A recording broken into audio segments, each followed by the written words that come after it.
Litchfield Recreation Commission meeting. Tonight is Tuesday, July 12th, 2022. We are meeting at the Town Hall Conference Room and the time is 7 p.m. We'll do a roll call of members present. My name is Steve Gannon. I am the chair. Vice Chair Andy Ruggles. Present. Secretary Judy Brennan. Present.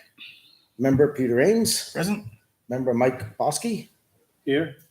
Member Chris Burns. Present. Selectman's Rep Stephen Weber. Present. And absent tonight with previous notice is alternate Jeff Town. Consideration of previous meeting minutes. As a reminder, the meeting minutes are now being posted on Google Drive. Everybody should try to access that after the meeting. Matt's usually pretty good about posting them almost immediately, if not within 24 hours.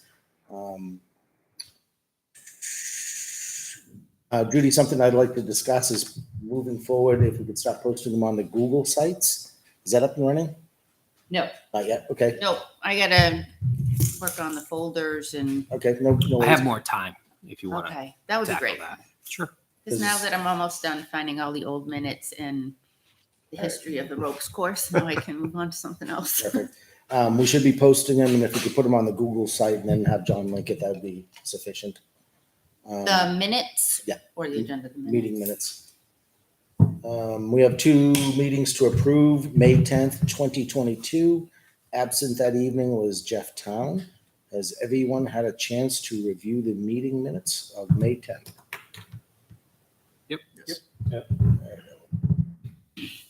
Make a motion to accept the meeting minutes of May 10th, 2022 as written. Second. Any discussion? Corrections or additions? All right, all in favor, please signify by saying aye. Aye. There's no no's or abstains. Motion carries 7-0-0. Next one is June 14th, 2022. Absent that evening was Mike, Chris, and Steve.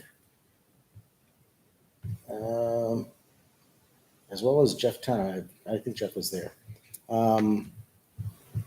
Have the other members have a chance to review June 14th meeting minutes? Yes. Yes. Make a motion to accept June 14th, 2022 meeting minutes as written. I'll second. Thank you. Any other discussion? I just wanted to bring up that when it came up about the ropes course, when Jeff was talking about the ropes course and that what we allow on the ropes course, you did make comment that the ropes course was the school and that wasn't in the minutes. Okay. So need to add that the school currently has authority over the ropes courts. Yeah, you made a comment to that. It's just, I think it's an important piece that I would agree with that. because we have no control over what they do. Any other changes or additions? All right, all in favor, please signify by saying aye. 1, 2, 3, 4. Motion carries. Oh, there's nays, abstains. 1, 2, 3, 4, 0, 3.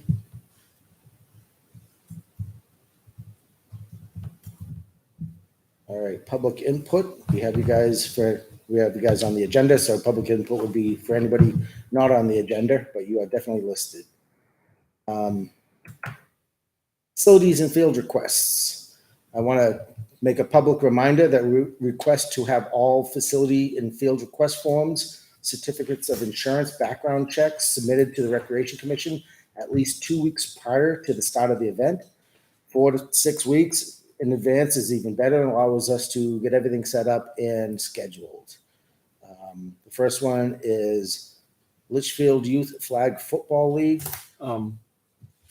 On that note, it should really be 3 weeks, because if you're going to recommend a time frame, there are times where the end of the month doesn't sync up with the beginning of the month, and there could be 3 weeks between meetings. So ideally 3 weeks would give everyone just can you do it less time if you get it in before a meeting? Sure. But to be the safest, 3 weeks before would work the best. All right, so a minimum of 3 weeks prior to the start of the event so that we can review it. Any other comments on that? All right, so first one, Litchfield Youth Flag Football League. Brian Millett is president. they want to use Sawmill Brook Park, the lacrosse fields section, Wednesdays, 6 p.m. to 7:30 p.m., July 6th through July 27th. We have confirmation of a facilities and form request, certificate of insurance, Yep. and New Hampshire youth background check, correct? Yes, all three. They're all set. I know men's soccer is on the field at that time. They're on one. Do you see any conflict between flag football and men's soccer being out there? Plenty of room, They right? said they were talking to each other. Yeah, So they're fine. They're working with each Plenty of other. room. Awesome. I will entertain a motion to allow Litchfield Youth Flag Football League to use Sawmill Brook Park Wednesdays, 6 to 7:30 p.m.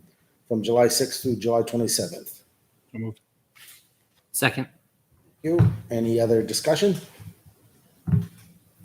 Hearing none. All in favor, please signify by saying aye. Aye. Any nays, abstains? Motion carries 7-0-0.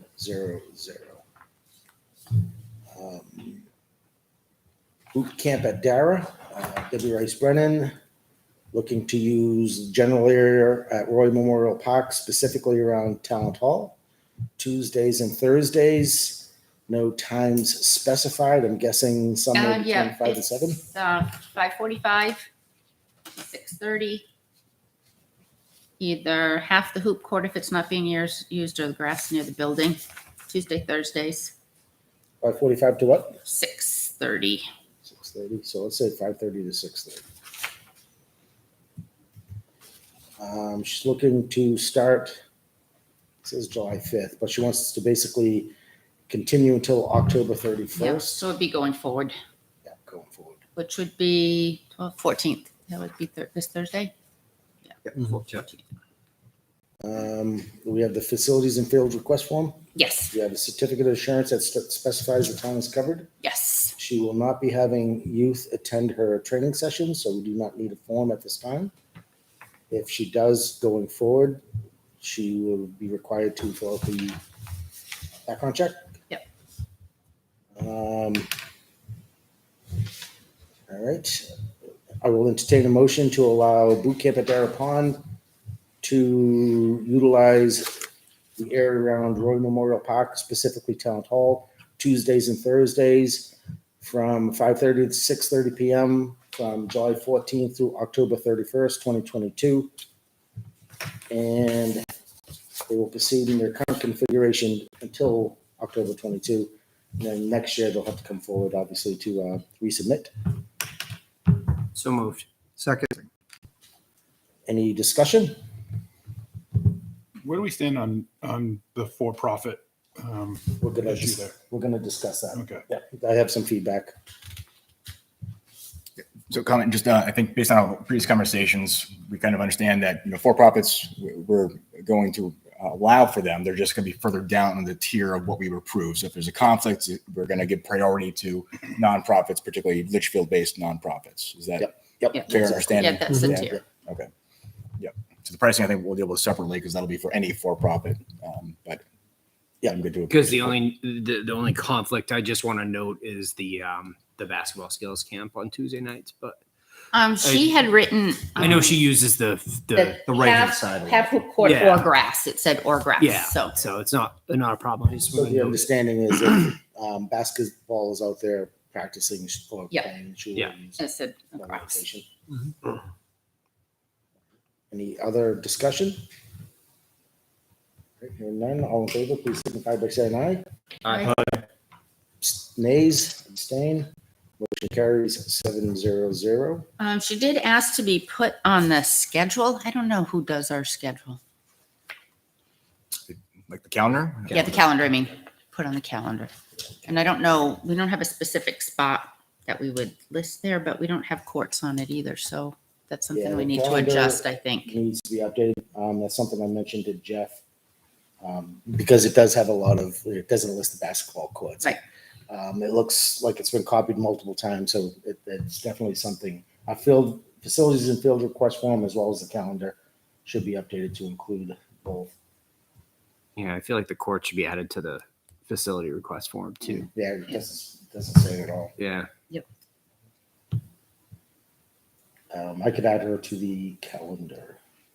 I'll just put it as Royal Memorial Park general area.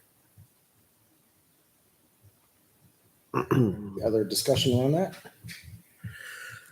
All right. LRBL, open court basketball skills. I do not see a facilities and form I request. just form. got it before coming, Okay. so I didn't have that information on the agenda, All right. but So who's requesting?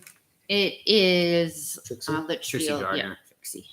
Trixie Gardner, And 7:18 to 8:30, 18 to 8:30. Mondays and Tuesdays. Okay, just Monday and Tuesday. Monday and Tuesdays, 4:30 to 8:30 p.m. That's for skills and drills. Okay. And they did list use of Talent Hall if it was raining. Count on inclement weather.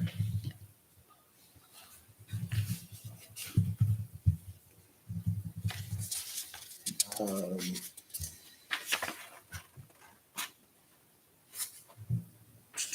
you have the COI.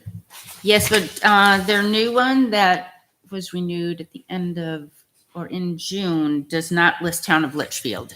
All the other requirements are there, so Okay, so they we need could, to, someone needs we to could reach out to approve them to it get contingent that. that they list the town of Litchfield specifically. How about NH background check? Well, it's LRBL, right? Litchfield Yeah, Basketball League. they're already on there. They're already Yeah, on the they're on list. there. Yeah. 2022 list. All right, I'll make a motion to allow LRBL to have basketball skills and drills starting 7:18 to 8:30, Mondays and Tuesdays from 4:30 to 8:30 p.m. and the use of Talent Hall during the inclement weather. Pending listing of Pending Center Jerks. COI to list the town of Litchfield. I'll make the motion. A second. Thank you. Any further discussion? I would just make sure she knows to use the back door at town hall on the stage if it's raining out. Okay. When is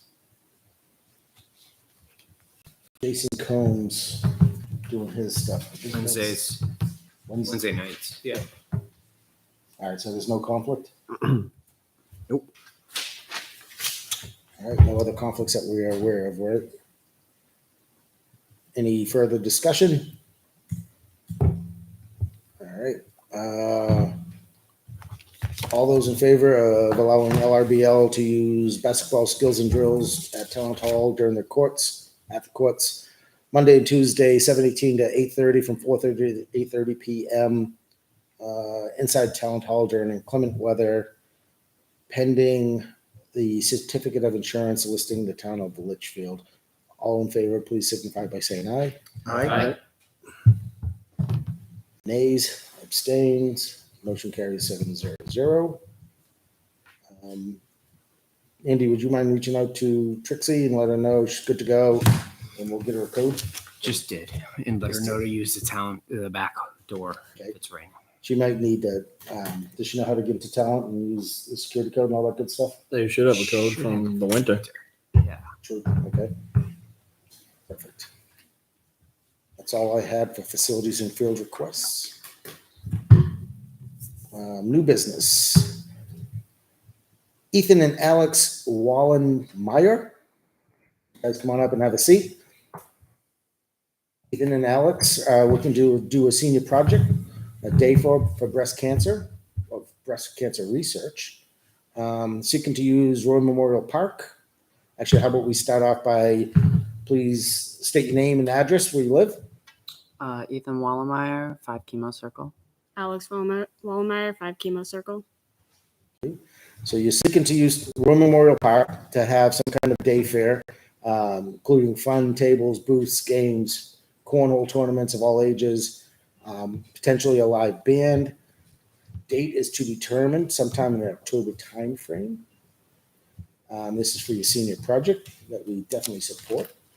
Have you guys started at all? Have you done anything like this before? No, we haven't. You haven't? I think it's great and I support it. Definitely. We all support it.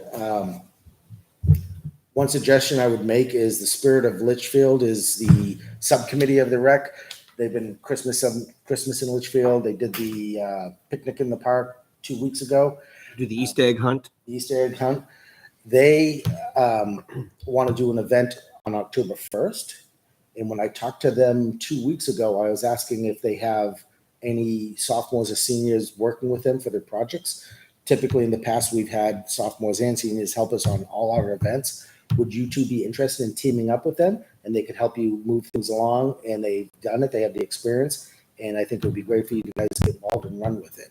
Definitely. Yeah, sure. You'd be open to that? And he hasn't, I don't want to steal your thunder, that's for sure.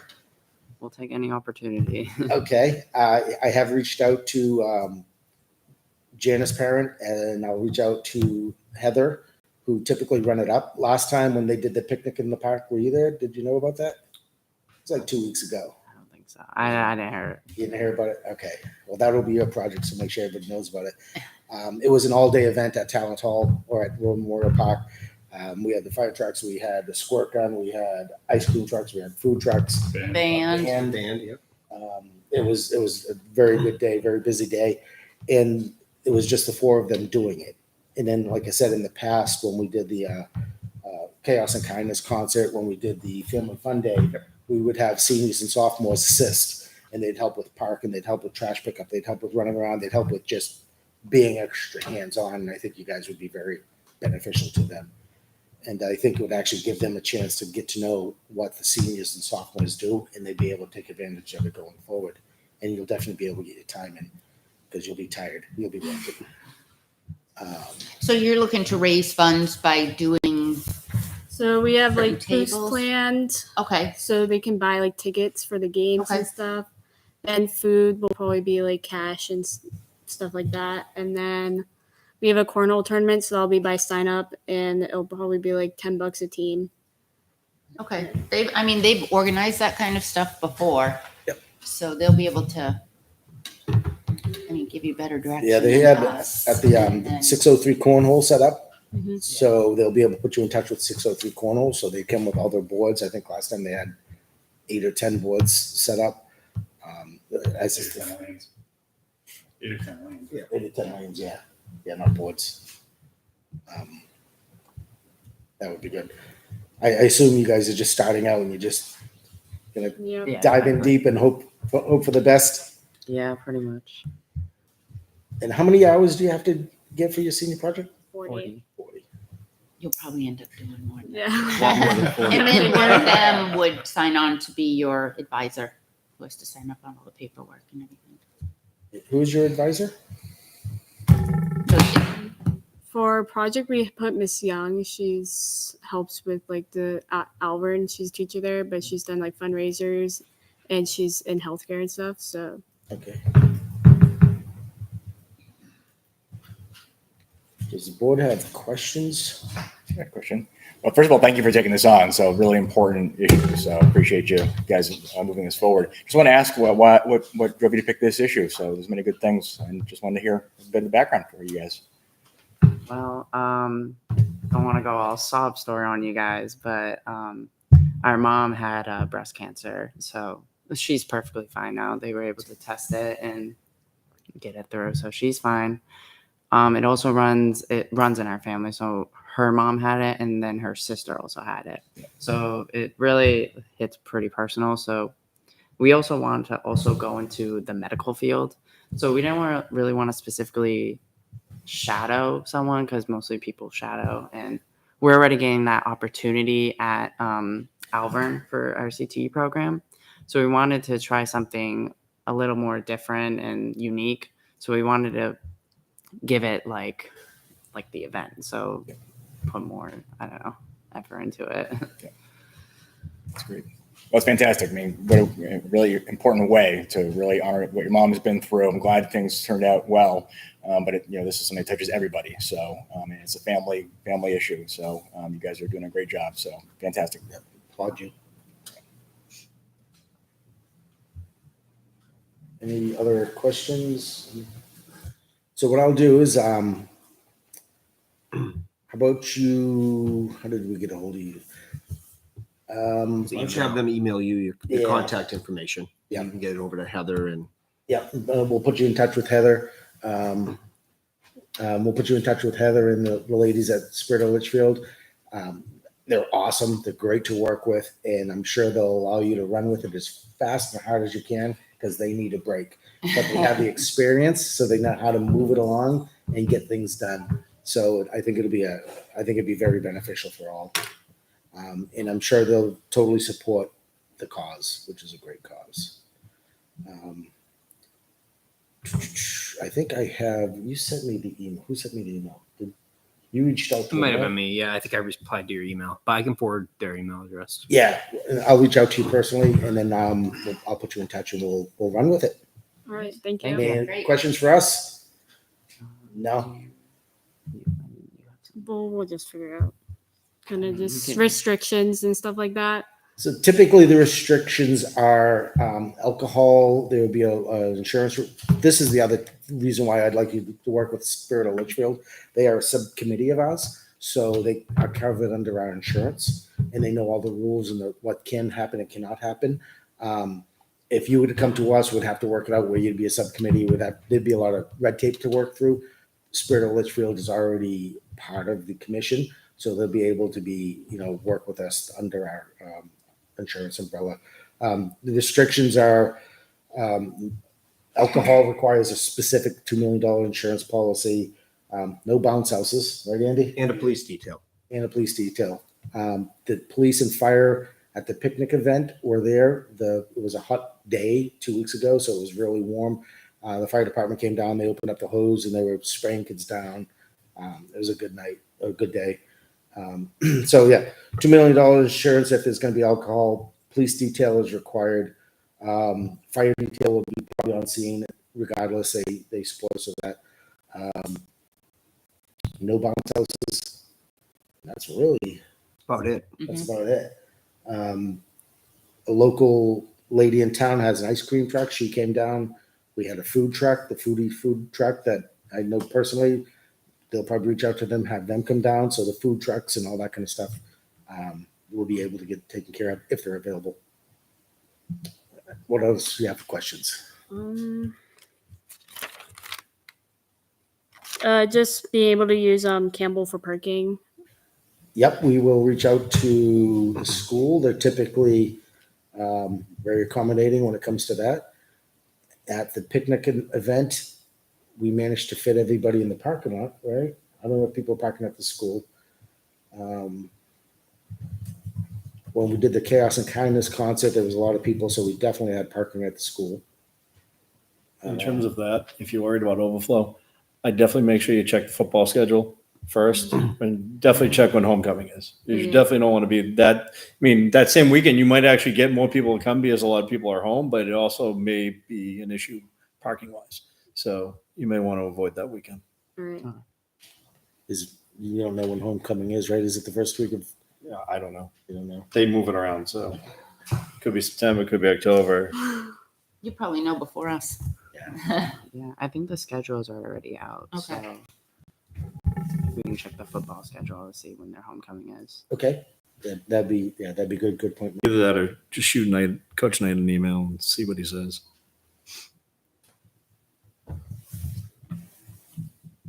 Next question. That's about it. That's about it. Yeah. Okay. So are you too comfortable that working with Spirit and Litchfield? Do you Yeah, kind of of understand the logic behind it? That I think it'll help you out a lot, and it'll definitely help them out. All right, sounds good. Thank you for coming. Great cause. I'll reach out to Heather. I'll give her your information, and we'll stay in touch, and we'll push this through. All right. Thank, Thank you. you. You're welcome. Yeah. Yeah. If you need any help, let us know.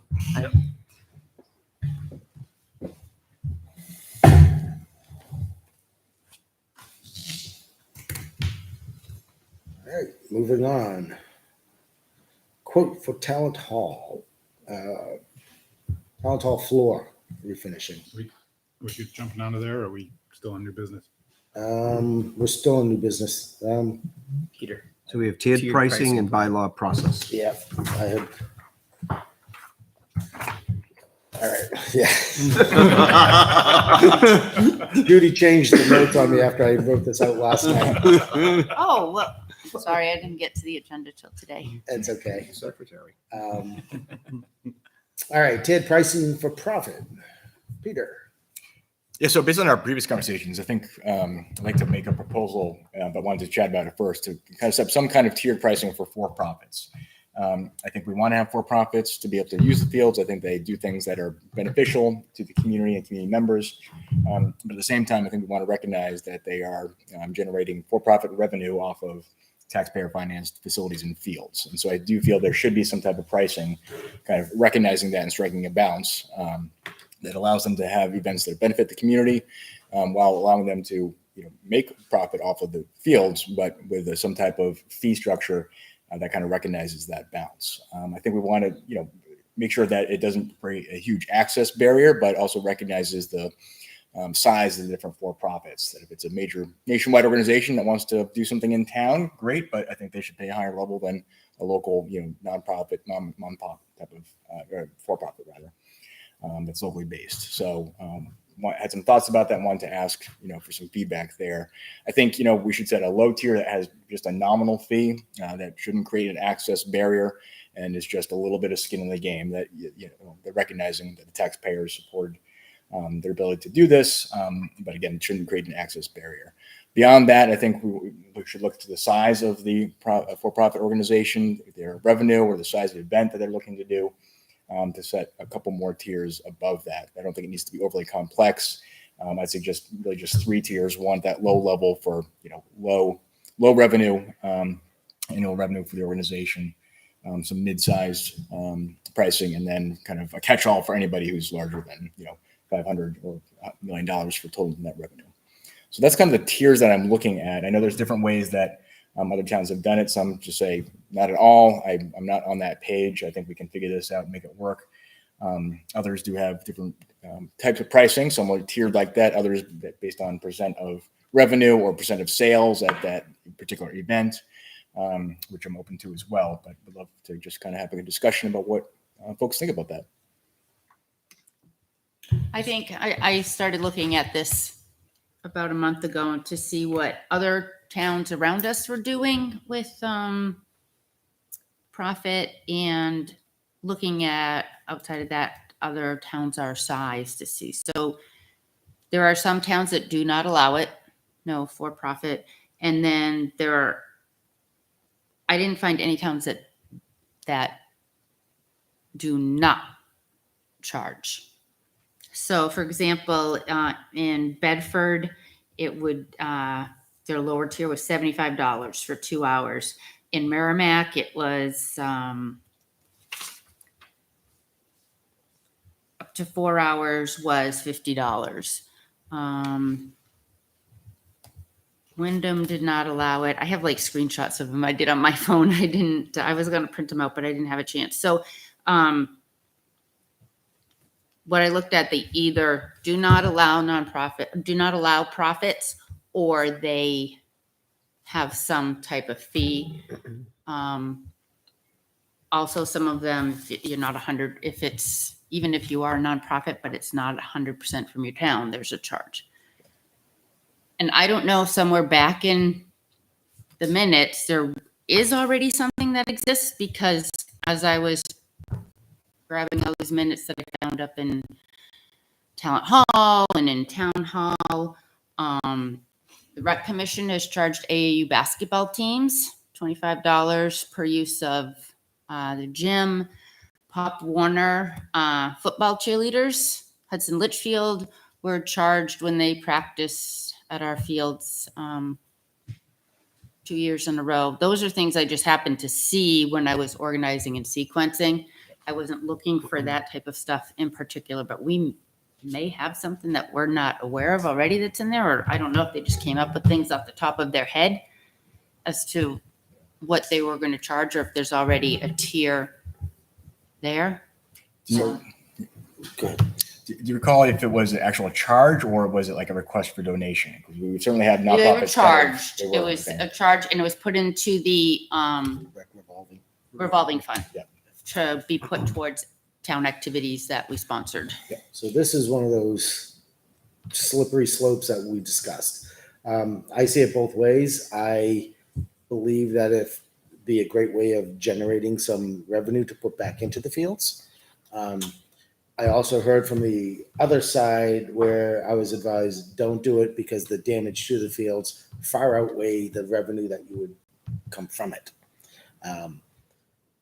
Then in the middle, I reached out to Troy and asked him, what is the town policy? What does the legal think about this?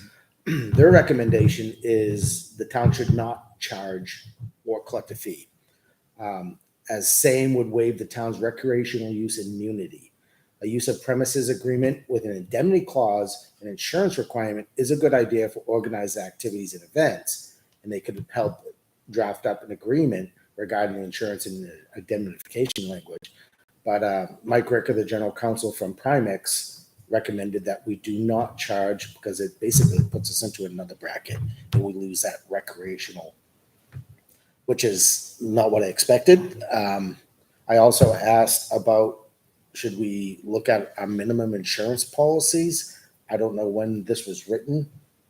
I'm guessing a lot of our clauses, a lot of our, our bylaws were written back in early 2000s, late 90s.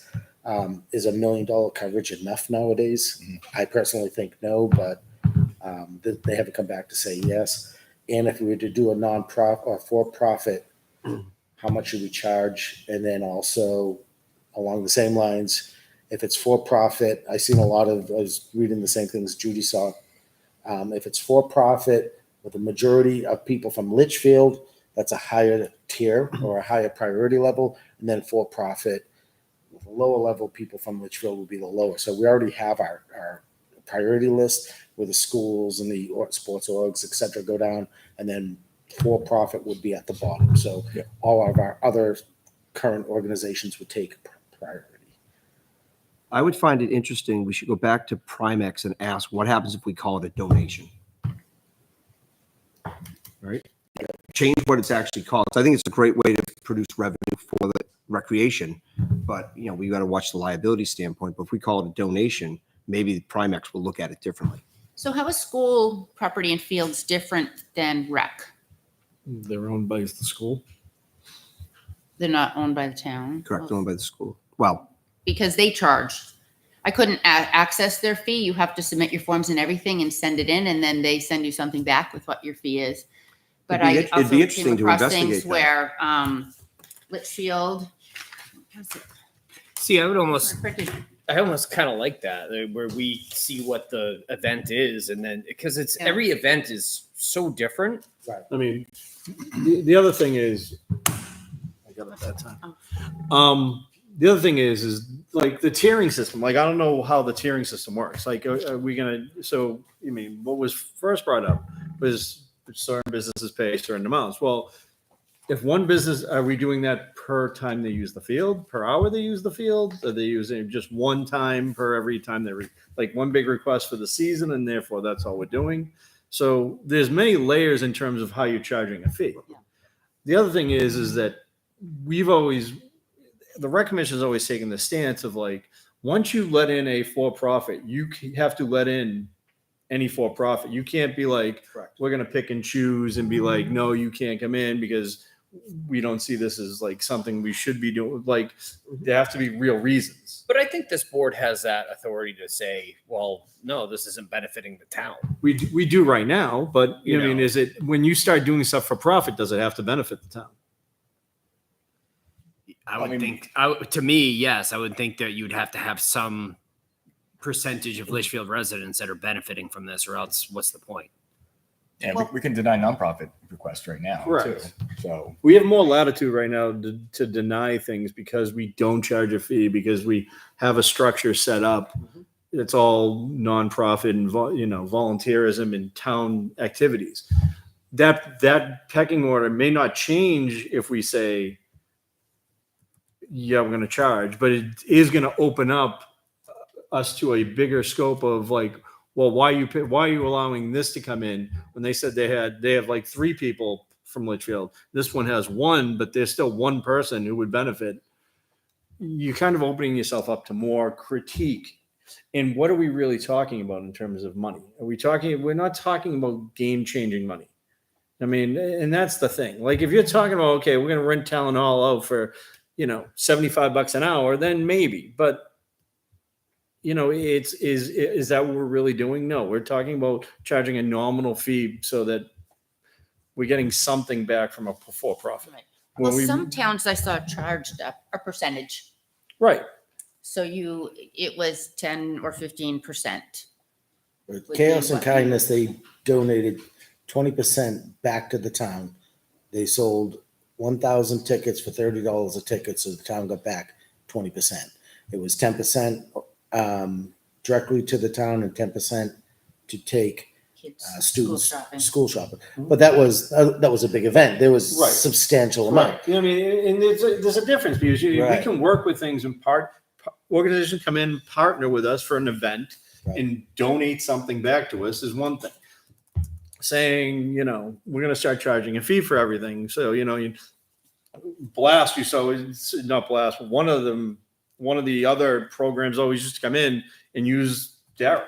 And it wasn't, half the time we didn't even know they were using Dara, but it was people who were in town it was their fields, and that's why they were doing it. Most places aren't going to come to our town to use our fields if there isn't a few people from town, because realistically we're kind of locked in. So it's not like we're like, a main route to pass through and it's easy to get here. It's not. So I don't know if we need to call more attention to what we already have or just let it be the way it is now. When we just ask, when organizations come in that are for profit and they're doing an event, then we say, we partner up and say donation. So obviously one of the reasons why we're here is we've been kind of backed into the corner where our bylaws do not specifically call out for profits. So one, we will have to, and this is something we'll talk about as a bylaw, we need to change our bylaws so at least we address for profits. And then we can, then it truly, like you said, we should have the rights to deny or approve on this commission if we allow it or not. Could just be at the discretion At of the the rec discretion. commission. Right. Yeah. But I think we definitely have to, in the priority list, call out for profit with town affiliation, for profit without town affiliation. Even though we may not ever support that, at least we know we are covered because it is called out in our bylaws.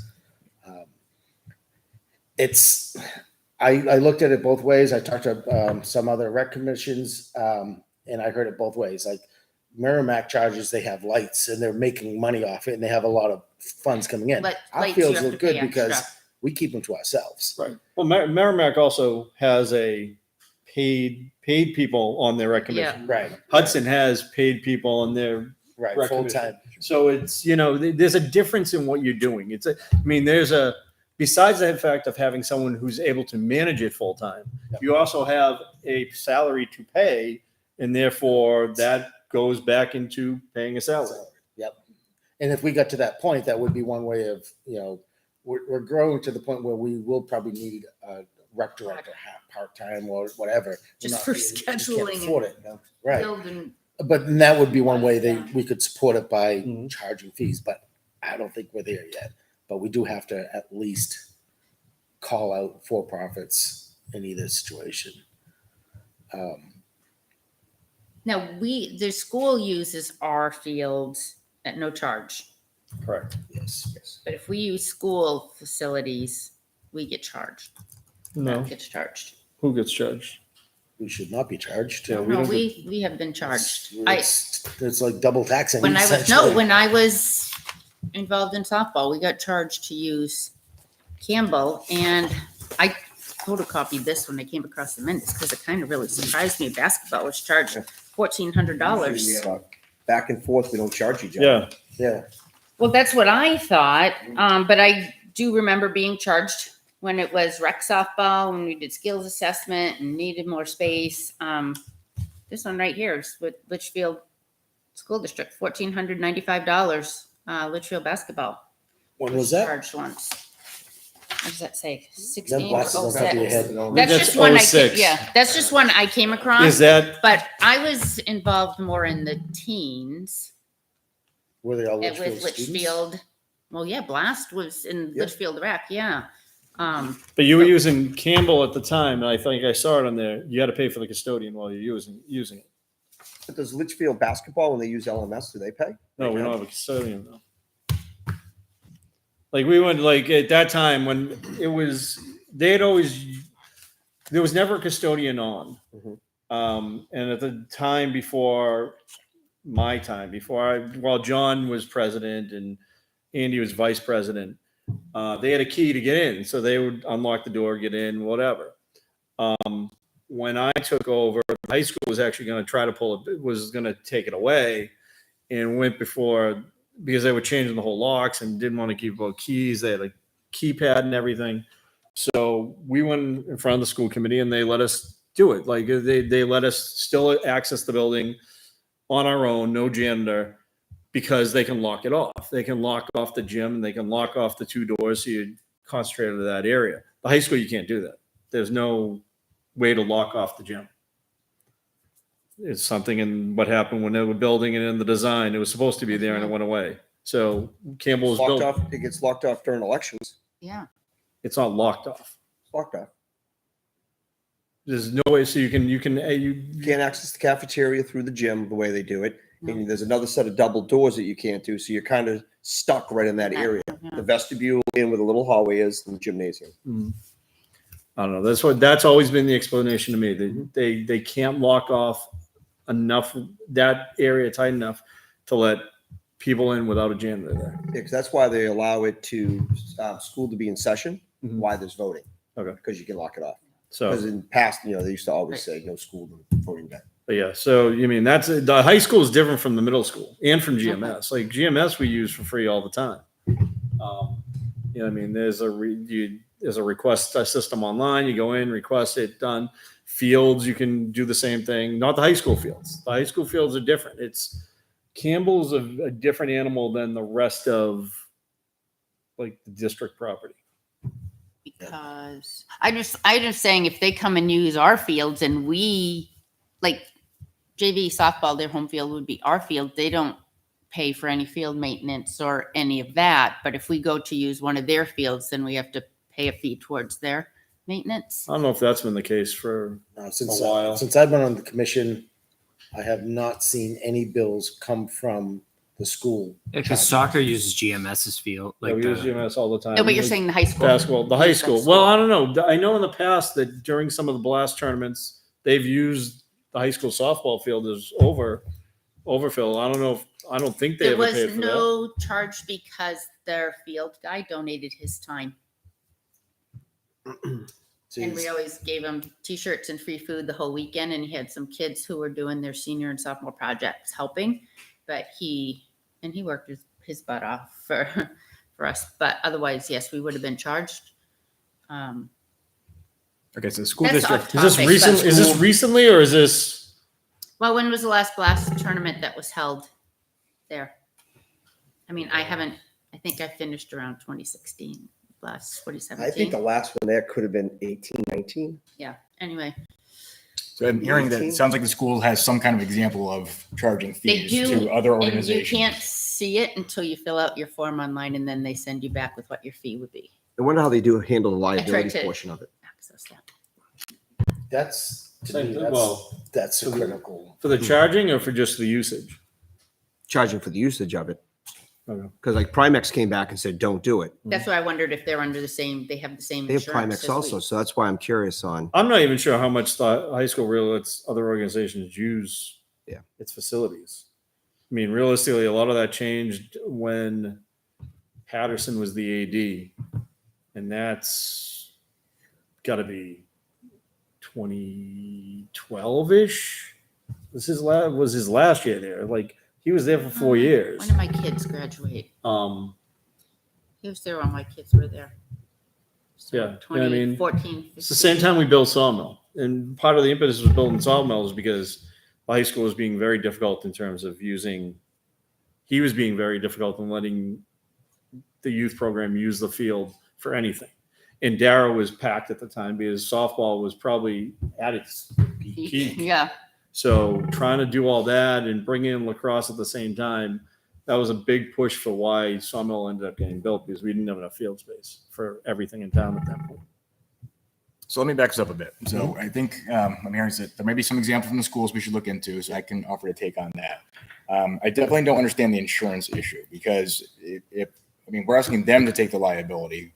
We're not covering the for-profits. They have to put up the insurance. So I just need to learn more about how the fee changes that dynamic. Same thing for nonprofits. They have to carry the insurance unless they're a subcommittee of this. So I don't quite understand how that changes the dynamic. We always carry. We are always liable when it comes down to it, even with someone else carrying insurance. Like, we still have insurance too. Like, the fields are still our responsibility. If someone gets hurt severely at a field or whatever, they're not only going to go after the sport, they're going to come after the town, and they're going to come after whatever. Right, but how the fee structure changes that, I guess, is what I need to learn a bit I was Like, a I'm little thinking surprised when he came back and said It would be good, maybe if you're going to check into it, ask them something small or smaller for profit versus whoever runs their ropes course for them, because that's under the school. Like what they charge a bigger company like that for. because that's the next, the ropes course is a business that's using town property. It's that murky water that I hate getting into. Right, We it's don't under know the who's school, but it's responsible, on what is their our insurance. property, not school property. It's the same example. I definitely like the way you're thinking, Peter. Okay. And I think, I'm hearing that, another way to tackle is to just request a donation, so we can force someone to pay a fee, but we'll say, hey, there's an expectation that you're going to put something back into the revolving fund as a token, of this. So I think that might be a way for us to take a step forward before putting in a fee structure. I think there's some more homework here we can do. At the end of the day, I'm not comfortable just saying no fee for profits are going to get approved on a tier, but still be approved. I just think that,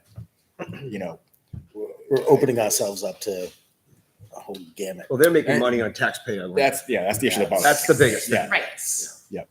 So I do like that donation. If we can go into the revolving fund, we can put it towards activities we want to run or support. I'd be comfortable with that in the short term and kind of continue on this project to do some homework on the insurance, go to the school, see what they do, to have something thought out. Judy, you've done some great research from other towns, so I think that's helpful, and maybe we could chat with some of those folks as well. Yeah, and maybe find out why they choose not to. Maybe their insurance told them not to, Yeah. or maybe they're like, we have so many of our own rec teams and travel teams using our facilities that we can't manage anymore. Or I don't know. Yeah, if you could run with it, I definitely appreciate it. I do believe it is something that we have to address, and we have to put down in writing, what do we allow, what are we not allowing, and if there's a fee structure, what is it? If there's not a fee structure, how do we get around? If there's no fee structure, we probably won't be allowing it, because then all the money, it's like Steve said, it's how do you allow a for-profit company to benefit off town property when the taxpayers are paying that burden and they're benefiting off it? Unless the residents are getting a direct benefit from it, then Yeah, because the program or whatever Yeah. is to be of value, right, and profitable for them. I'm comfortable with that. I just want there to be some skin in the game, some token back to the tax. In the past, like we've had, if it's been a camp or something, they will Litchfield residents pay, a lesser fee as opposed to the full price fee too. Like that, it's not it isn't a donation back to us, but it's a direct not profit, but a direct benefit to the participants at that time. But So softball charges fees. They're not for profit, but they also buy your own infield mix. You buy Take your care own of the line for fields. lining. Yep.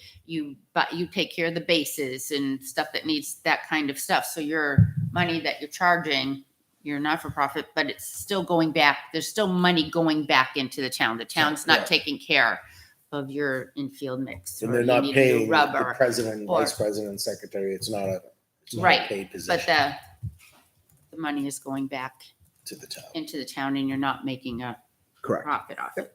But, so even though it might not show it on paper, you guys, baseball's doing the same thing. I don't know as much, I'm assuming soccer needs lime and lines on their Well, fields yeah, we and all do all that, that yeah. in our- That's Yep. So pepper that bear.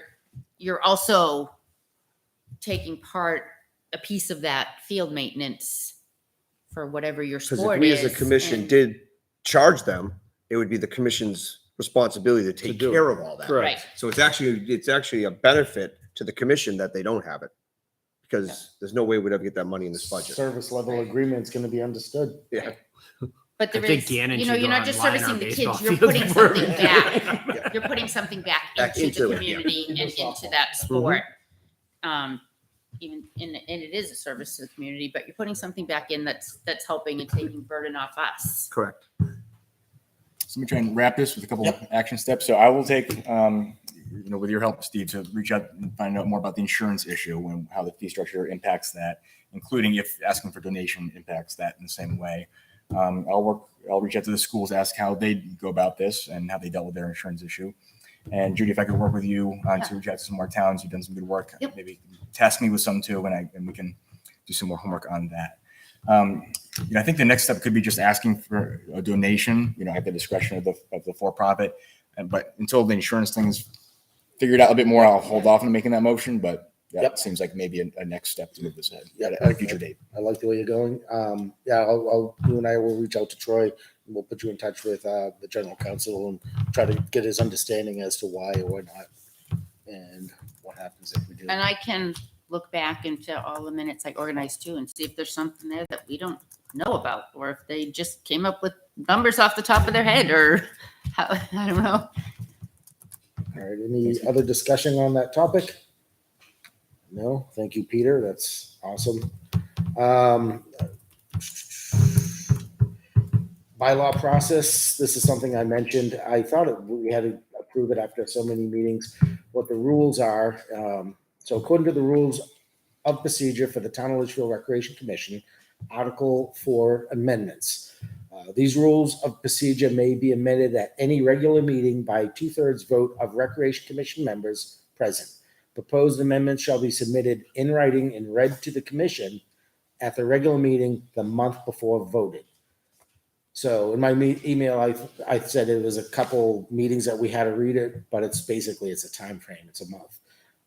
So moving forward, I'll work with you and we'll amend the bylaws so that we actually call out, for profits where they fall into our hierarchy. And then also some of the things I'd like to add to is if you have to have some kind of certification, we should have a copy of that certification. Prime example, the ropes course. In order to work on the ropes course, in order to train on the ropes course, you have to have a certification. We should have the certification. We should have the inspection. We should have copies of their insurance. So moving forward, I think the ropes course, the guys from the ropes course, Coach K and Ryan, I think his name was, should come before us and provide us, just like everybody else does every year. And they should notify us beforehand when they're going to have people using the ropes course, because it leaves us guessing what's going on. And that is also another liability. And I think that would help set this priority. So to amend the bylaws, you basically read the amendment and then the following month we could vote on it. Any questions on that? All right. Email reply, Mr. Ruggles. There's a calendar schedule. I am this month. I can't remember who's next month.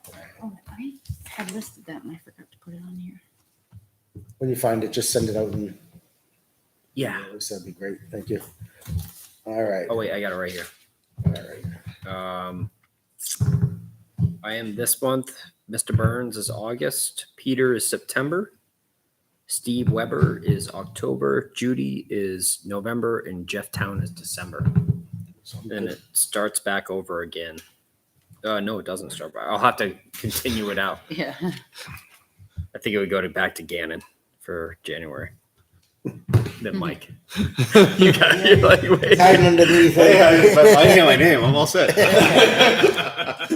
So it's August is Chris, September is Steve, October is No, you already messed it up. I thought I'm October. I I was know waiting for Judy's October November. to hit my I just with my found out. name. I'm like, oh. Yeah, so I'm July. Chris is August. September is Peter.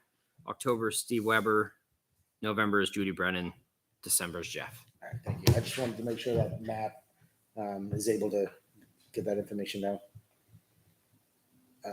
That's the most effective list that we have here, I think. All right, old business. Quotes for tennis courts, repair and resurface. Mr. Burns. Yeah. Yep. So going back to March, April, Pete Burr had come in, and Pete Burr with the Litchfield Pickleball Association had brought to our attention some issues with the tennis courts over at Sawmill. So just some damage, some cracks, some surface issues that he had some concern of, and he was also questioning if there might be an opportunity to repaint or add some lines for pickleball courts there. So it just so happened that I was working at an industry trade show and met somebody from New England Sports Floors shortly after that, and I invited him to come out and take a look at it. And he's given me some pricing, a couple of options.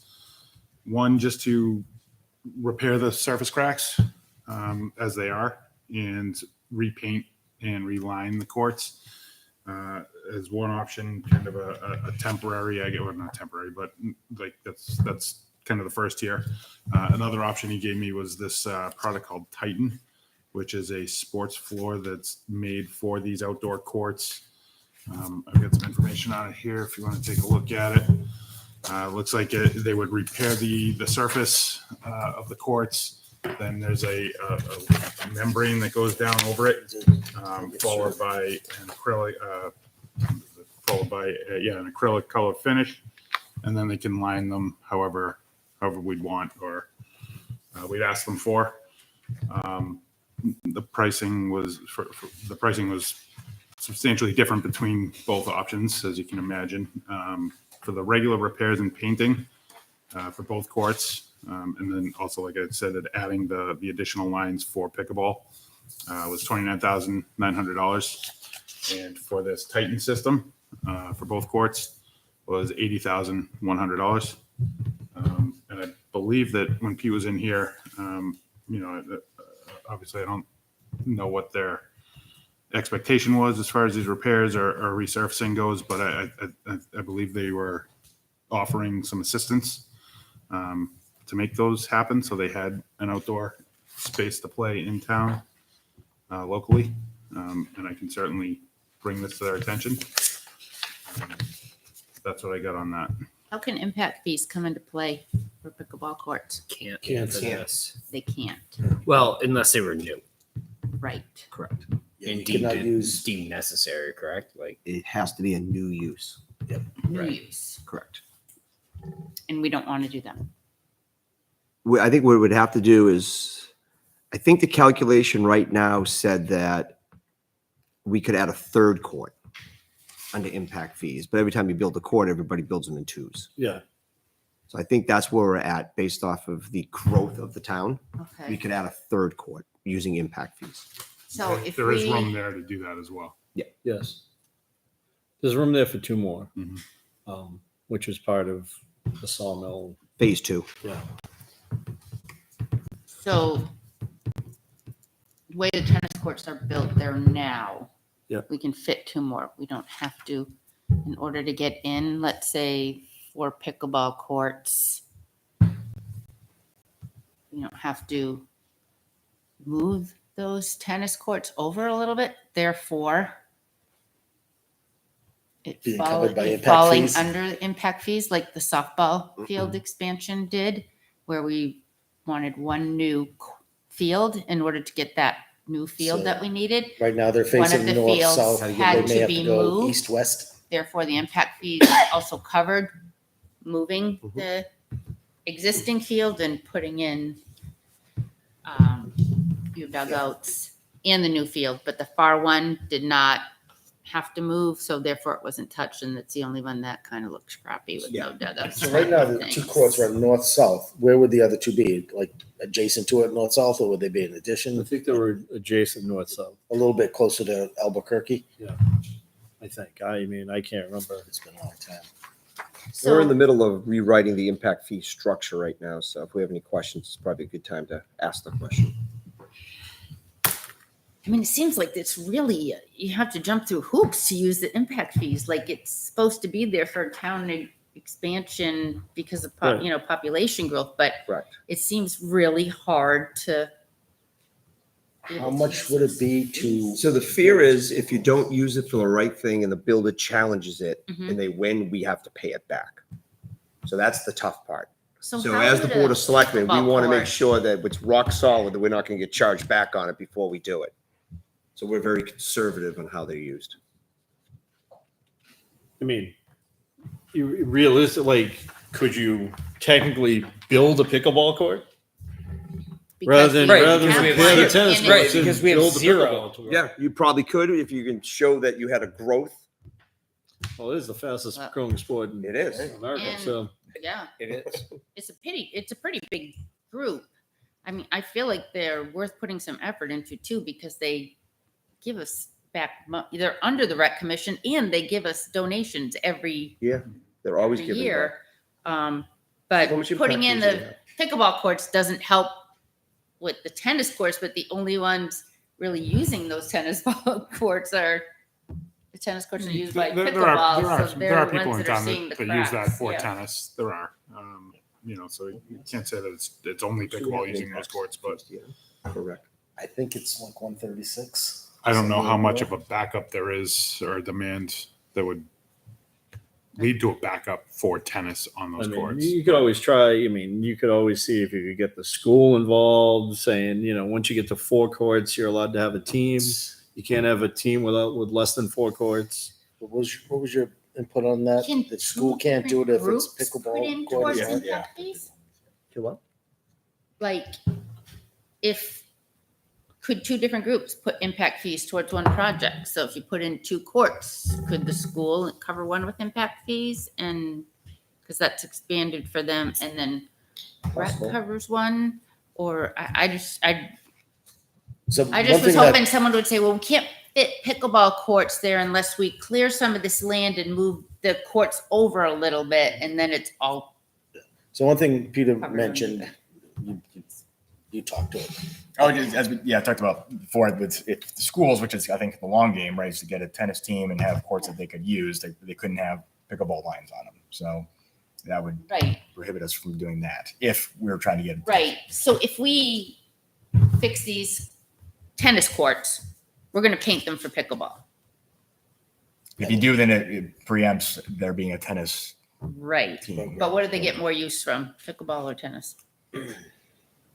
Right now, I'd say it's pickleball. Yeah. Right now. Right, but he's saying if there was a tennis team at the school, obviously they get more use than. Right, And if there was a tennis team at the school that wanted, if the school's going to contribute to building courts, it's not going to be pickleball courts. It's going to be a tennis. right. But that's what I'm saying. If So if my thought right was now just the if in tennis order to courts put go it this in, way, we have to Right. move them this way so we can put Okay. more in. That means I have to tear them out. So, but and do you build understand new. where I'm coming from? If we, let's say we said we would like to put in this many pickleball courts, but somebody looks at it and surveys and said, well, that you can't do it without moving your tennis courts over Mhm. 10 feet or whatever, then that all does fall under the impact fee project.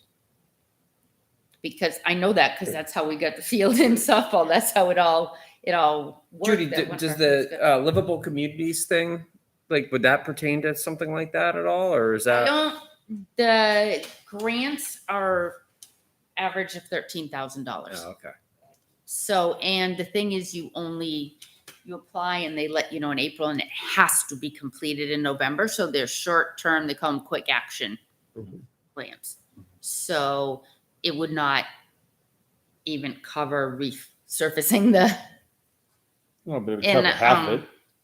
we still don't have the backing from the selectmen yet on livable communities yet, so I'm not even We'll get it back applying. on the We're agenda. probably not gonna Right. make We've had a the lot cutoff lately. date to apply. No, we probably not gonna make any cutoff dates this year to apply for a grant. Because we haven't even got our application in, because we need the Board of Selectmen approval. So, I was just curious. You guys but have yeah, some those are good quick experience. action grants. You guys have And some good experience. about with building 13.5 is fields the for us. average. of those. I mean, it seems We're like it's done going to be building. perfect. You know, Yeah, So what do you think a new court would cost? I mean, these prices are a little, $80,000 seems to be a lot, but I mean, today, everything is expensive. but that's for that like. That's for this. Yeah, This that's for the tight which is kind of tracks. That's even Cadillac. just to Yeah. fix cracks and repaint, $29,000. I mean, Yeah, it's get wild. Steve down there with a roller and a bucket of paint. And Yeah, I have time for that. That's how we first did the basketball courts. I wonder what a new. what did court we would pay to cost. line those courts? I don't know off the top of my head. I want to say it was like to have it sealed and painted. The number 14,000 stands out of my head. That's what I but- would have said, 12 to 15. I remember something like that when it came Yeah, before us. I can't, I'm not going to swear to it, but for some reason that number just sticks out of my head. I just remember thinking it was a lot. Yeah, because you gotta get the special paint down and then they It sounds about right based on what he's saying here, because I mean, Yeah. you're talking another 15 grand just to repair those cracks. You got to grind everything down, Yeah. fill it, seal it all. It's, Yeah. because those courts, the courts we didn't have to, they were perfect. Like they were just done and Yeah. everything. So there was no repairs or anything. Right. But yeah, the first year we used it, we went out there with field paint and lined them. Got you through the year. Yeah, exactly. All right, so moving forward, obviously we do not have this in the budget Right. for either. We could ask about impact fees and being able to build pickleball courts.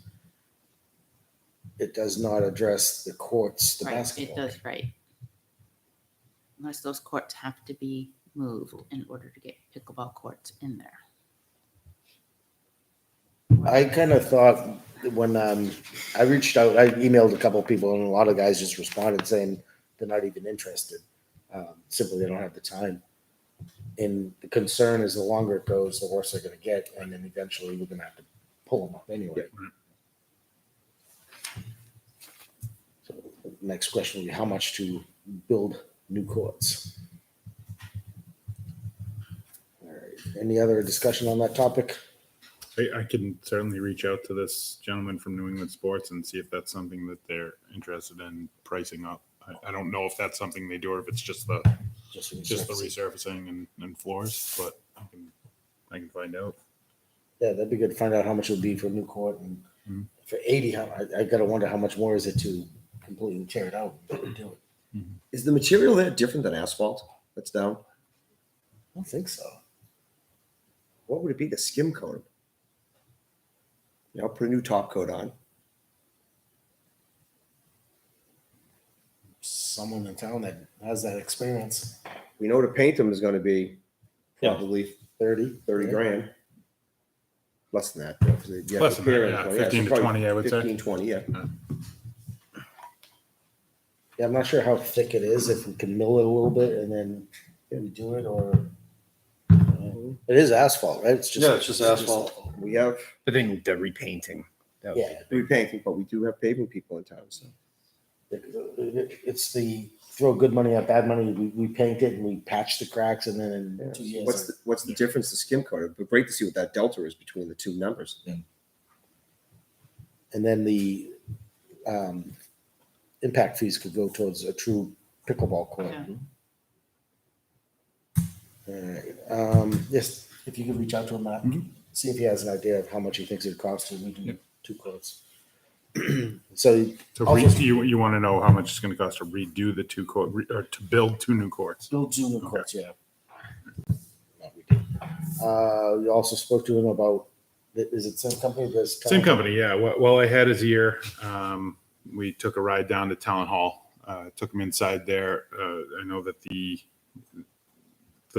floor in there obviously needs some attention. and has for a while. Doesn't sound like we're getting a new complex anytime soon. So, there's got to be an option out there. Had him take a look at it. I know we've been told in the past that it can't be resurfaced again or sanded down and resurfaced again because of how thin it is. I did pop open the hatch and stuck my head down inside, took some pictures down there. I mean, I'm not an engineer, but it was a lot better than I expected, to be honest with you. There's some solid footings. I think it looked like 4 rows under each beam that were probably about 20 feet apart. So, was it dirt underneath? it was sand. Yeah, Sand sand, and then some probably about 4 or 5 feet, to the bottom of the framing. And what was the columns? Just cement? Yeah. And Yep. then Sonotubes. yeah, Yep. I okay. got some pictures of them. I can show them later on. But that part of it, and actually, I took some pictures of the flooring itself too. When you open up that hatch, it's unfinished flooring there, and I've kind of handy. I've done some construction in the past. It didn't look like it was super thin to me. I don't know why they're saying they can't sand it down again. But anyway, he had some ideas and gave me a sample of this product here, which is a membrane that they would lay right over it. I haven't gotten a pricing on this yet because his engineer is a little bit concerned with some of the dips in the floor putting this down. So they may be able to put a plywood substrate underneath it to flatten that out and then lay this over. You can take a look at that if you want. It's like And a that can be, mouse pad. it does look like a mouse pad, but that can be lined any way we want it to for pickleball, basketball, volleyball, however we want to do it. And then that's Baseball, kind of kind of a short-term solution, I would think, at least for now. And what is that coming like? 10-foot It's rolls that they lay down one and small adhere to seam it. that they would. Yeah, but it just, you don't even notice it once it's down. The step above the plastic floors. Yeah. It didn't seem like a bad solution to me. I can't imagine that's going to add a lot of weight to it. Being as thin as it is. But, Finally. so I'm It's waiting waterproof. to hear back on a price for that. But once I know more, I'll So his share that. concern was the waves as well. Yeah. All right. What if they have self-leveling that goes over wood? I don't know. Almost like you do before you tile or There's a something. hydraulic. Yeah. Something I'm sure they like got that. something. My concern would be weight and then it popping if the floor flexes. Thinking nice chewing on it. All right. Any other They're there. discussion on that topic? I do have. It's kind of dirty. It's hard to see, but this is. No, I'd have to clean that off. I guess maybe it is kind of thin. I'm looking at a picture of the floor there. So that's the hatch is open there, and this is the floor here, and it looks like it's probably only about that thick. And then it looks like there's maybe a subfloor underneath it, and then the pine boards. It's like 3/8 to Yeah. a quarter inch. Maybe the flooring itself is pretty thin, but it's hard to tell because it's pretty dirty. I'll wait and see what he comes back with on that. All right. Thank you, Chris. Meeting minute updates. Judy did a little research trying to dig out old meetings. So, yeah, it's actually some interesting reading, but I don't want to take too long. 1993 and 1994, found entirely all the minutes, all organized in their own binders up in Talent Hall. 1995 to 1997 are missing. We have 98 to 2001. Partial minutes on 2002, 2003 to 2007 are missing.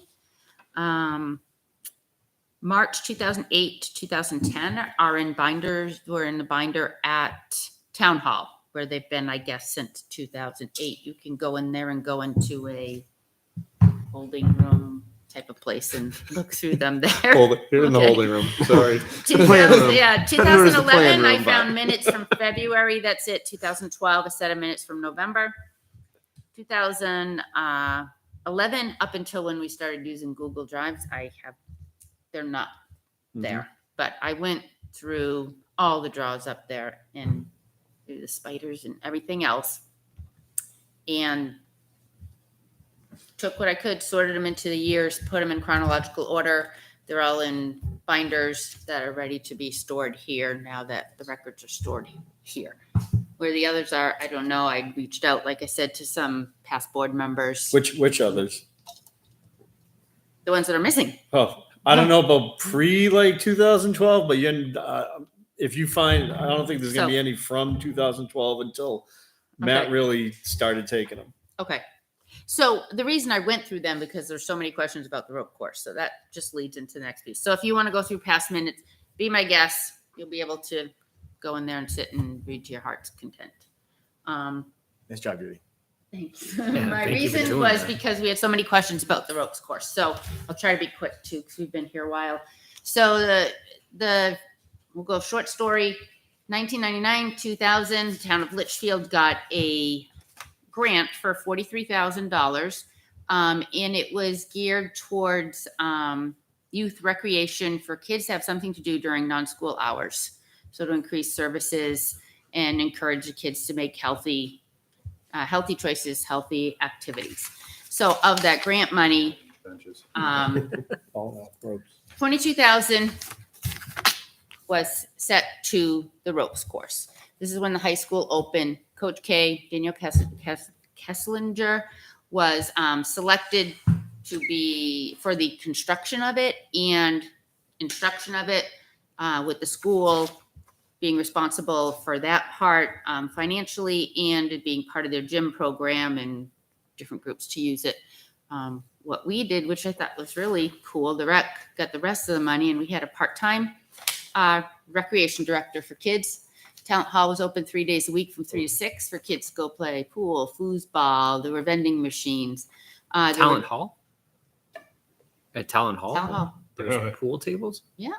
Um, Those are under games for under kids. it now. Every Under the Friday night there were dances with I didn't see any of those when I looked under. and the grant money covered the police being there. Yeah, dances. Hudson kids were invited every Friday night, and they had DJ. Sock offs. And we built the skate park, skating ramps that were no longer there. So that was the rec commission's portion of that grant we got. And the youth rec director worked 3 days a week, 3 to 6, and then Friday nights from 6 to 10 for the dances and organized stuff for the kids. We got to step up our The money game. went right. Yeah, that's like Like, So from there, kind I of cool could for not, the kids. which is why we couldn't find anything really about ropes course. And I went through all the rec minutes. I'm telling you, I read them, what was there. I couldn't find anything other than to when I came across the paper that said how it was divided up. So then when I went to the town annual report starting in 2000 or 2001 and looked at the school budget, and every year the ropes course was listed there for maintenance, insurance,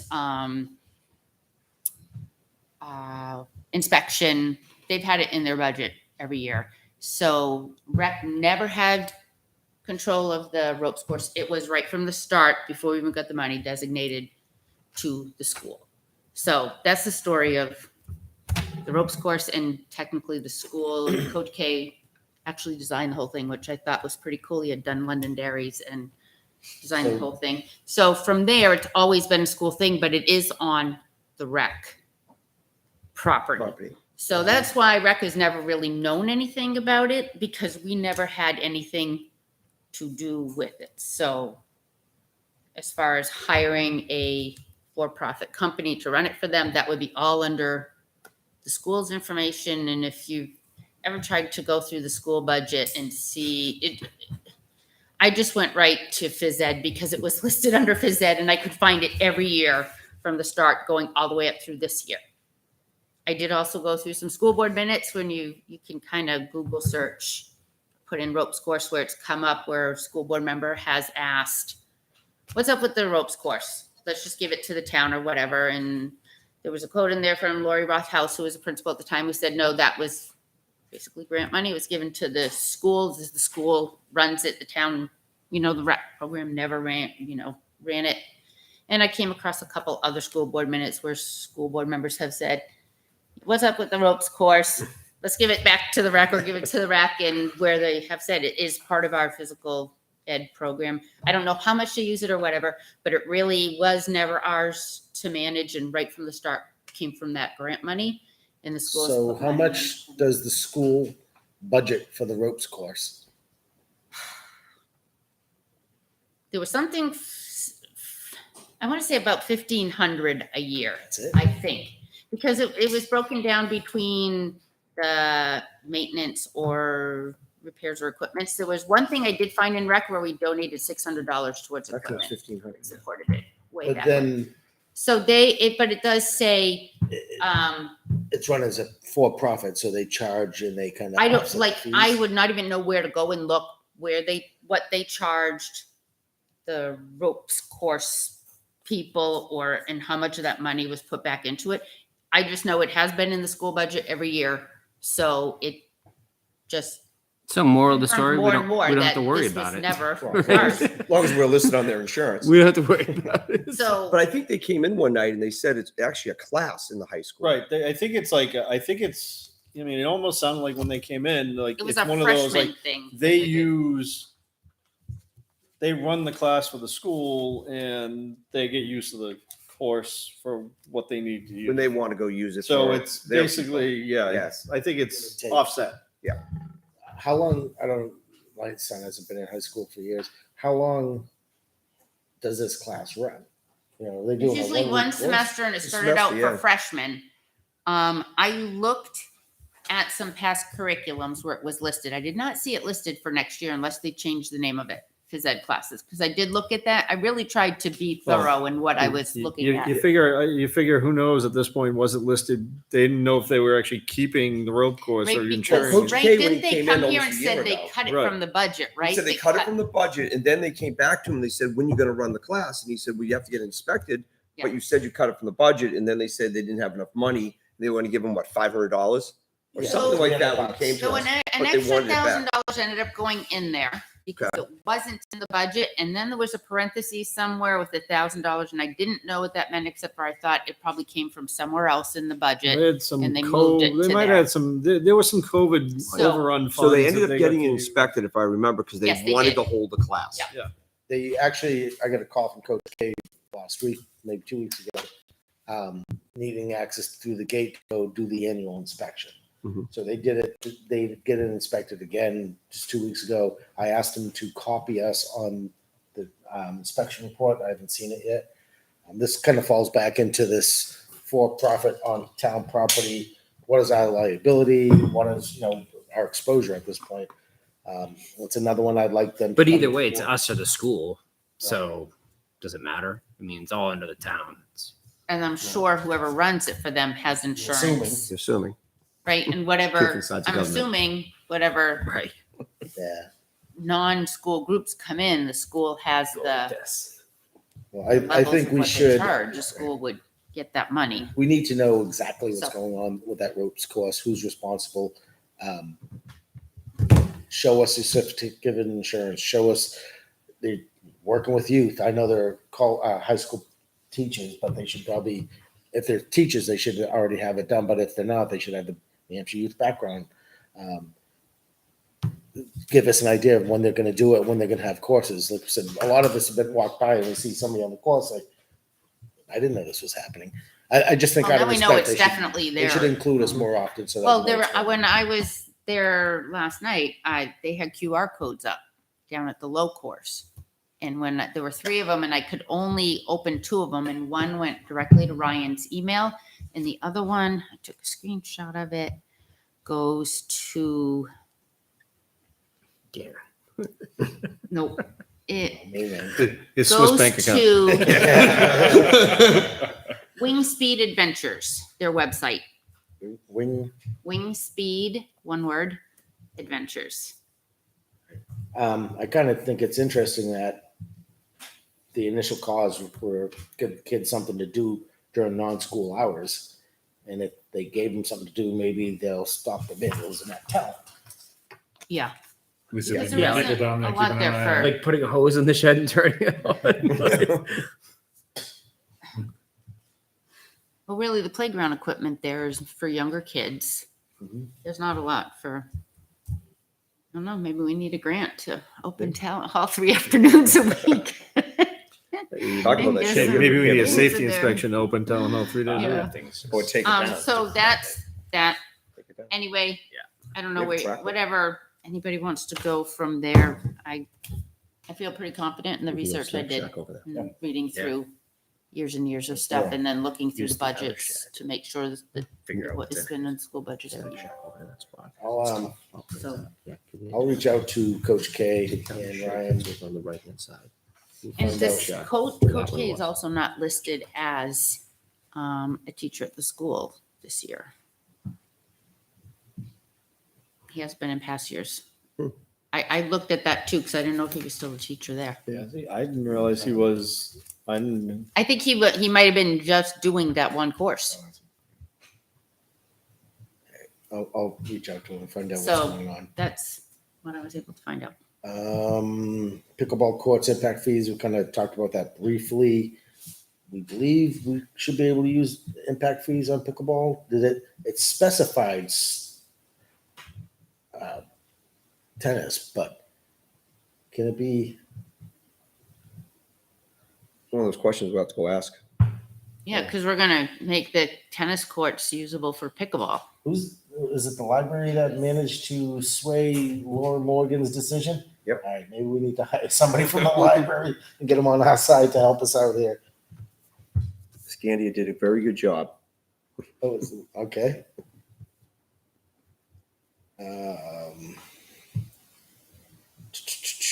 Anything else for old business? Anybody likes to discuss? I have nothing else. All right, moving on. Our next meeting, we're still on our summer schedule. So our next meeting is August 9th, 2022 at 7 p.m. I will remind John tonight because I felt bad because this young man showed up 2 weeks ago and waited for us. Nothing for non-public. Anything else anybody needs to discuss? All right, hearing none, I will entertain a motion to adjourn. So moved. All in favor, please signify by saying aye. Aye. Bye. Nays, abstain, motion carries 7-0-0.